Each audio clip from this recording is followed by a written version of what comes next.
நாடாளுமன்ற கூட்டத்தொடரினுடைய வியூகம் தொடர்பாக இந்திய கூட்டணி தலைவர்கள் ஆலோசனையில் ஈடுபட்டிருக்கக்கூடிய நிலையில் திமுக இந்த கூட்டத்தில் பங்கேற்கலை அப்படிங்கிற ஒரு முக்கிய செய்தியை பார்க்குறோம். மேலும் விவரங்களோட செய்தியாளர் ரமேஷ்குமார் இணைந்திருக்கிறார். ரமேஷ்குமார், ஏற்கனவே திமுக இந்த மாதிரி இந்தியா கூட்டணி கூட்டத்தை புறக்கணிச்சிட்டு வரதை நம்ம பார்க்குறோம். இன்றைக்கும் அந்த கூட்டத்தை புறக்கணிச்சிருக்கிறதா சொல்லப்படுது.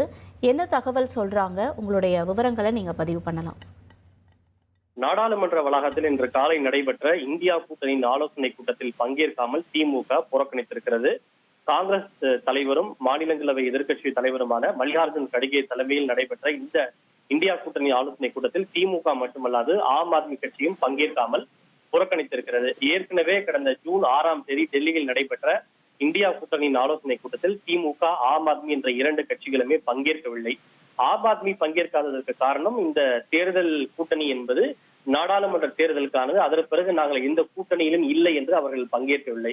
திமுகவை பொறுத்தவரை தமிழக சட்டப்பேரவை தேர்தலுக்கு பிறகு காங்கிரஸ் திமுக கூட்டணியை முறித்துக் கொண்டு தாவேகாவுடன் கைகோர்த்திருக்கிறது. இதற்கு எதிர்ப்பையும் ஆட்சேபத்தையும் பதிவு செய்யும் விதமாக கடந்த ஜூன் 6ஆம் தேதி நடைபெற்ற இந்தியா கூட்டணியின் ஆலோசனை கூட்டத்தில் திமுக பங்கேற்கவில்லை. இருப்பினும் பொதுமக்கள் நலனுக்கான எதிர்க்கட்சிகளுடைய செயல்பாடுகளுக்கு நாங்கள் ஆதரவளிப்போம் என்று திமுக அப்போது தெரிவித்திருக்கிறது.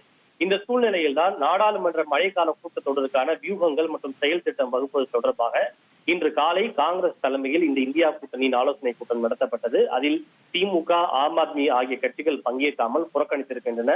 ஏற்கனவே திமுக மக்களவை குழு தலைவர் TR பாலு அவர்கள் காங்கிரஸ் தலைமையில் நடைபெறுகின்ற எந்த கூட்டத்திலும் நாங்கள் பங்கேற்க போவதில்லை என்று தெரிவித்திருந்தார். அதன்படியே இன்று காங்கிரஸ் தலைமையில் நடைபெற்ற கூட்டத்தில் திமுக பங்கேற்காதது கவனம் பெற்றிருக்கிறது. ஆம் ஆத்மி கட்சியும் இதில் பங்கேற்கவில்லை என்பது குறிப்பிடத்தக்கது. இதன் மூலம் கொஞ்சம் கொஞ்சமாக காங்கிரசிடமிருந்து திமுக விலகி செல்கிறதா என்ற ஒரு கேள்வியும் எழுந்திருக்கிறது. இனி செல்லும் இடமெல்லாம் செய்தி.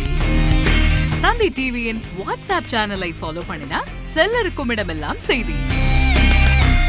இதோ QR கோட் இப்பவே ஸ்கேன் பண்ணுங்க, ஃபாலோ பண்ணுங்க.